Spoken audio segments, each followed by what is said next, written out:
spanning the globe to bring you the constant variety of sport, the thrill of victory, and the agony of defeat. The human drama of athletic competition.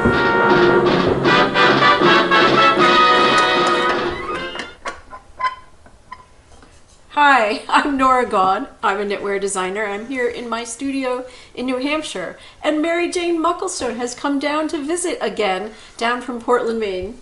Hi. Thanks for coming down, Mary Jane.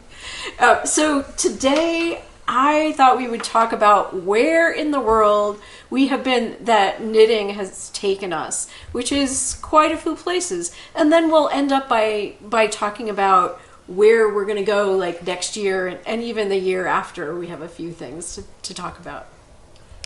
So knitting has brought me many places in the world that I wouldn't have been otherwise. And I know it's really true for Mary Jane. When we get going about where we've been, Mary Jane's going to have been off many more places than I have. But I kind of wanted to start with the fact that when I was working for Reynolds Yarn as a design director and when I was working for Barocco, that I went to Italy to buy yarns and went to Pitti Filati, and that all means that I've been to Florence. No, don't cry for me. I've been to Florence like 35 times, so that's my big... Nice. Must be nice. And somewhere in there I was in Paris once or twice too. Oh, this sounds really bad. But then later, after I left Barocco, then I started like the teaching circuit, which is more of what you've done. So name a few countries where you've been. Oh, well, let's see. I was just in Australia. But that was your second time, right? Yeah. Yeah. Yeah. Second time there. Iceland, Scotland, of course, Shetland, Ireland, England, Amsterdam, Paris, Berlin, and then around South America, I taught on a cruise, and so Peru and Chile, Argentina, Uruguay. Oh my goodness. I should stop you somewhere in there, like, is Canada. there a favorite memory? Oh, like... Oh, too many memories. All amazing places. Yeah, I mean, any place is amazing. We're in Harrisville, New Hampshire. It's amazing here. It's pretty. There are sheep here, too. Mm-hmm. Sheep all over the world. Yes. You've been to all these places that have sheep. All right, so I made a list. Actually, you both made cheat sheets, because it turned out like we totally forgot about Australia. Like, whatever. Don't tell that. We talked about Stirling, where we met in the last video, which is Scotland. Since then, I have been to Bornholm, which is in Denmark. Definitely been to Canada. I've done stuff with the same people you did with Amanda and Fiona. They're the best. They run a really nice retreat, so look for Knit City, especially if you're in Canada, but even if you're not, like it's great. It's so worth going any of their events. I was on Pender Island, and you've done that. I've done Pender, and what was the other island? Galliano. Yes. Yep. Good. You have a good memory. All right. And then Australia, I went because of the knitting guild there brought me, and there was a whole camp, like a boys' camp that we went to, which was amazing because there was like outdoor stuff and yet really good tech at the same time. But good combo. And then what about like what all states you've been to? Like I know I've been to California and Minnesota and Texas and Virginia. Yeah, Virginia. Oh, Maine. I didn't put Maine because here in New Hampshire. We didn't list states, Nora. I have didn't no have list of states. No list of no cheat sheet list of states. Washington State. I had to pad mine because Oregon. You had been to like so many. Oh, I've been Idaho. I don't think I've been to Idaho. Oh, Idaho is awesome. I've flown over and it looked very cool. Like I would want to. It's very brown. It's very brown. Isn't there some cool geology? Oh, Tom, yeah. Yeah. My aunt lives in Idaho, so I'm biased. Right. Yeah. There you go.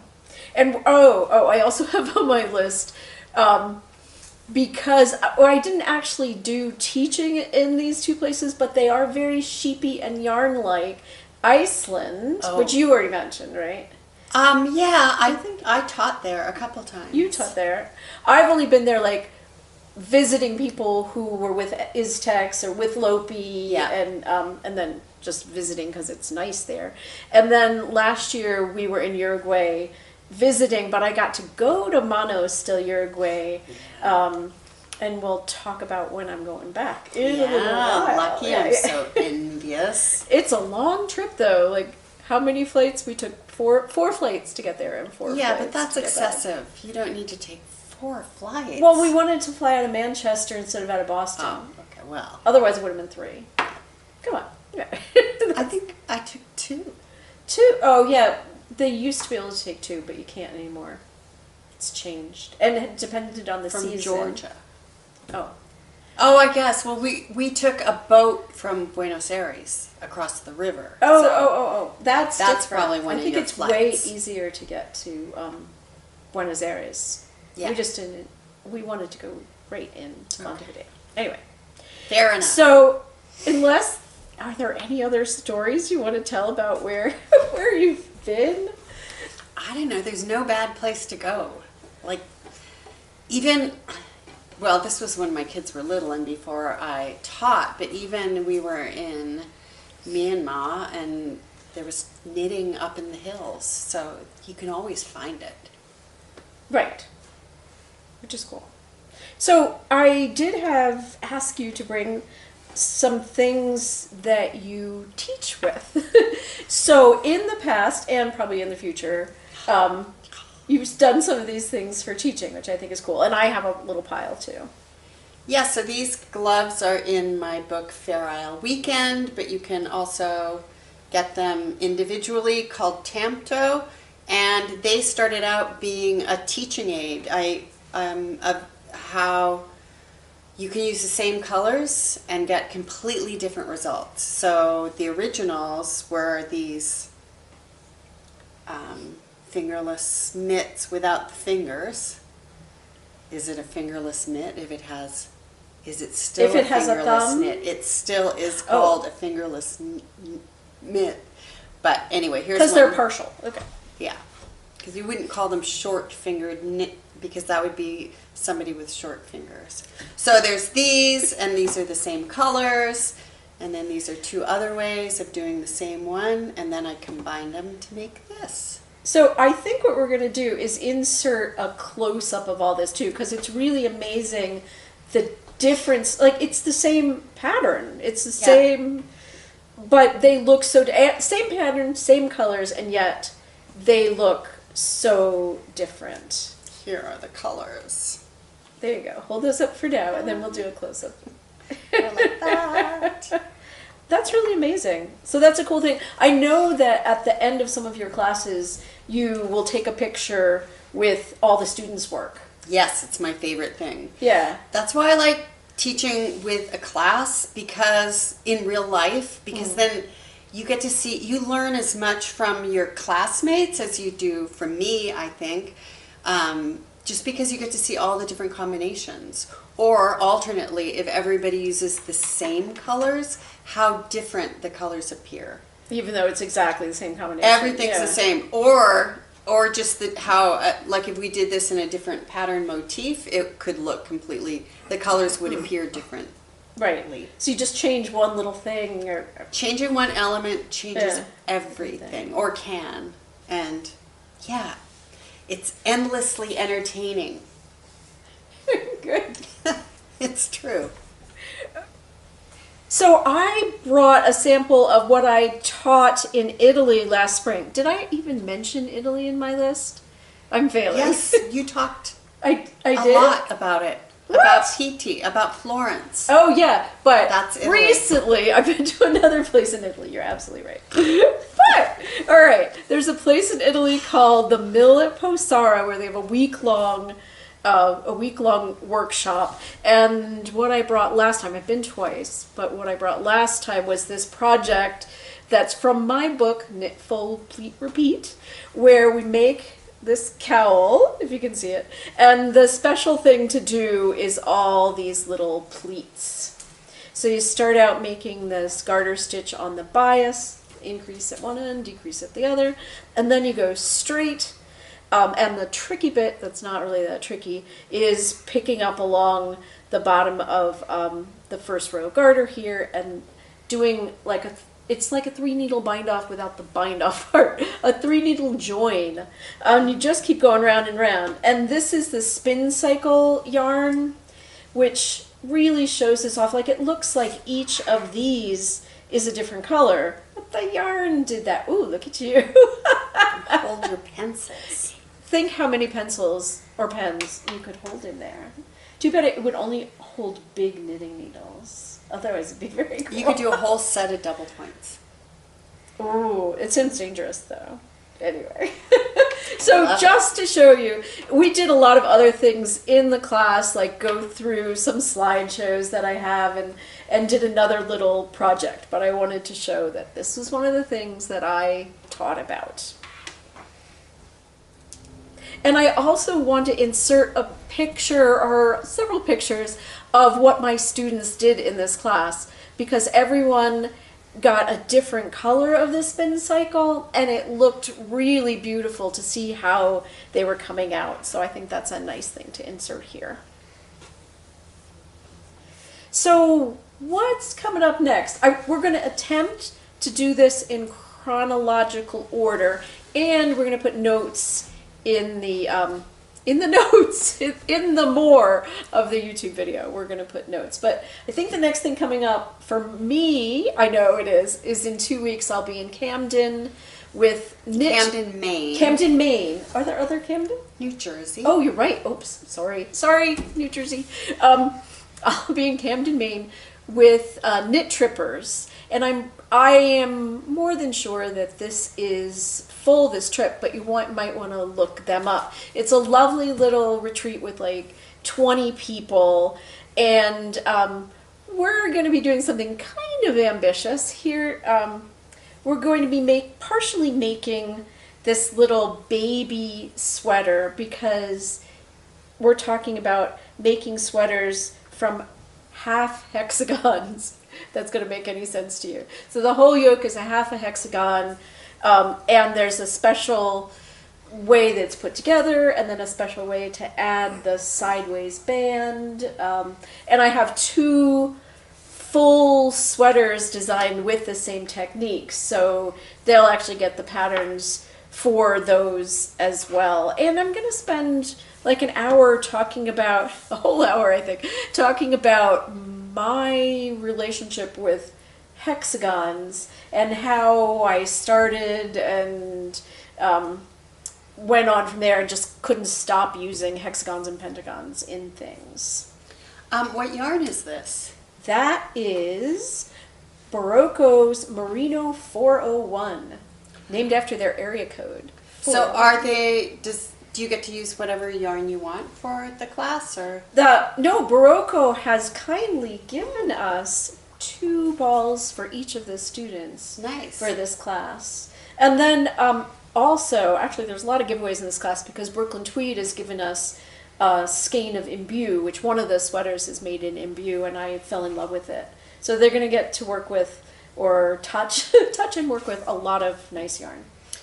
Camden's really fun too. There's a good yarn shop there. Do you know? Yeah, Cashmere Goat. My friend Kristen Flynn is the owner. So, when in Camden. All right. So now I don't have any more things until October 2025. But Mary Jane, I think you have a lot. Yeah, I don't know how it ended up that way, but I've got Vogue Knitting New York in January, and then there's probably a couple different things that will be online that can't be announced yet at the beginning of the year. In the summer, I'm doing a retreat on San Juan Island called Farm to Needle with Tammy White of Wing and a Prayer Farm and our friend Ellen Mason. It should be great because it's the San Juan Island, so my family has a cabin up in a nearby island to it, and they're going to anyway, it sounds amazing. I can't wait to do that one. It's like girls' camp for, I mean, those are all our best friends, right? I mean, Yeah. you know Ellen well, I know Tammy some, and it would be so I much know. fun. It's like I'll watch from afar. and on an island, and there's going to Yeah. be like someone who talks about the history of the islands. We're going to learn about sustainable sheep raising because this started because Tammy sold 2 of her Shetland sheep to the woman who's throwing the retreat called Sharon. I haven't met Sharon yet, and she's got a farm on San Juan Island. And then after that, the summer is a little open. I'm not sure. There's something that may be happening, but I can't completely announce that. It's all mysterious. It's mysterious. We never know. Yeah. But I'll be at Squam in New Hampshire. That's a big one. That's September 3rd to 7th. What are you teaching at that one? Scandinavian. Ooh. It's called Scandinavian Sampler. So we get to try all cute little motifs. And you have like a completely different, well, you have books on both Fair Isle and Scandinavian, but you'll have samples that are completely different from the Fair Isle one. Oh yeah, it's completely different. It's way more graphic, and it's more like building blocks, like you put little blocks together and get whole different patterns. I love it anyway.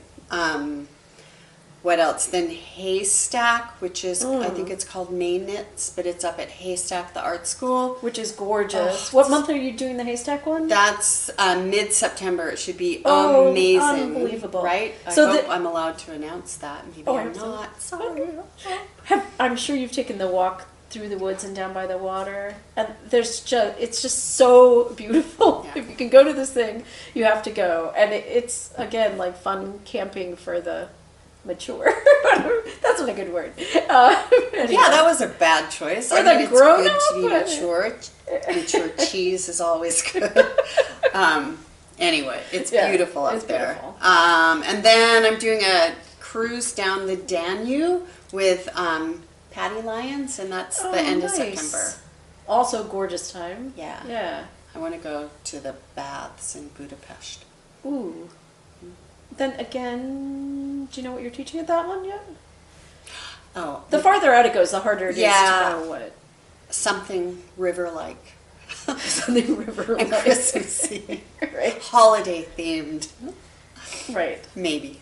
Is it holiday market time yet? Yeah, so you get to go to holiday markets in like Vienna, and then the towns up and down the Danube.